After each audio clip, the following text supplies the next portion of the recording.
মুখ্যমন্ত্রীর দফতরকে আড়ালে রেখে আলু রপ্তানি হচ্ছিল ভিন রাজ্যে, যার জেরে দাম বাড়ছে এ রাজ্যের বাজারে। ফলে পকেটে টান পড়েছে মধ্যবিত্তের। রপ্তানির অভিযোগ পেতেই মুখ্যমন্ত্রী হস্তক্ষেপ করেছিলেন। নবান্নের সাংবাদিক বৈঠক করে আলু রপ্তানি নিয়ে যথেষ্ট উষ্মা প্রকাশ করেন। সাফ জানিয়েছিলেন, রাজ্যকে অন্ধকারে রেখে আলু রপ্তানি করা যাবে না। চাহিদার অতিরিক্ত যা উৎপাদন হবে তা কিনে নেবে রাজ্য। প্রশ্ন তোলেন, কেন তাকে না জানিয়ে আলু রপ্তানি হচ্ছে? তাতে রাশ টানতে দায়িত্ব দেন টাস্কফোর্সকে। সীমান্ত সিল করার নির্দেশ দেন মুখ্যমন্ত্রী। জিনিসপত্রের দাম শীতকাল আসছে, ইমিডিয়েট টাস্কফোর্সের একটা মিটিং করা হোক এবং আলু আর পেঁয়াজের দামটা কেন বাড়াচ্ছে। আমি আলু বলেছিলাম নিজের রাজ্য আগে পাবে, যেটা আমি প্রোডাকশন দিই। আলু সিড আমরা নিয়ে আসছি, সিড তো আমাদের নেই, সেন্ট্রাল গভর্নমেন্ট থেকে আনতে হয়, ওরা অনেক দাম নেয়। আলু সিডে প্রবলেম হচ্ছে, বাট এই প্রবলেমটা আগামী দিন আমাদের নিজস্ব করে কিছু করতে হবে যাতে সমাধান হয়।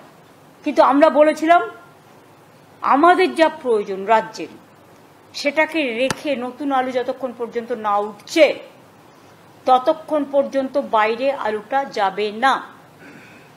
এখন তো দেখছি এরা এক্সপোর্ট পর্যন্ত করতে শুরু করে দিয়েছে। প্লিজ টেক স্টক, কোন পজিশনে আছে এবং আমাকে জানাতে হবে, টাইম টু টাইম মনিটর করতে হবে। আমার প্রয়োজন মিটিয়ে তারা বিক্রি করুক, আমার কোনো আপত্তি নেই, আমি তো বলেই দিয়েছিলাম এবং আমি ছাড়তেও শুরু করেছিলাম, ছেড়েও ছিলাম অনেকটা। কিন্তু বাংলাকে দাম বাড়িয়ে অন্য জায়গা থেকে মুনাফা করব আর আমি আলু চাষিদের জন্য ইন্স্যুরেন্স করব, দুটো একসাথে হতে পারে না।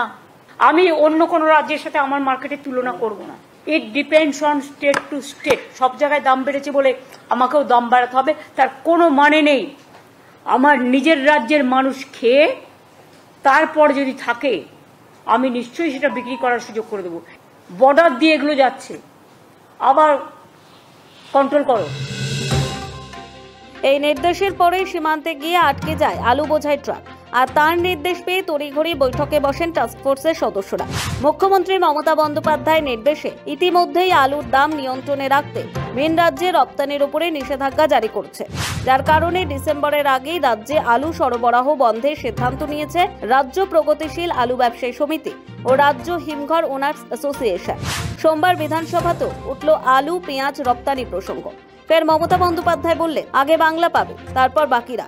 তিনি বলেন, আলুর দাম বাড়লে রাজ্য কিনে সুফল বাংলায় সাপ্লাই করে, কিন্তু কিছু লোক বাইরে রপ্তানি করছে নিজেদের ব্যবসার জন্য। তিনি জানান, বাংলার চাহিদার ৭৫% পেঁয়াজ এখানে উৎপাদন হয়, সেখান থেকেও লোকে বাইরে পাঠাচ্ছে, ফলে দাম বাড়ছে, মধ্যবিত্তের সমস্যা বাড়ছে, ব্যাগ ভরে বাজার করে ফিরতে নাভিশ্বাস উঠছে। মুখ্যমন্ত্রীর সাফ কথা, আগে বাংলা পাবে, তারপর বাকিরা। সৌভিক সান্যালের রিপোর্ট, সময়, কলকাতা।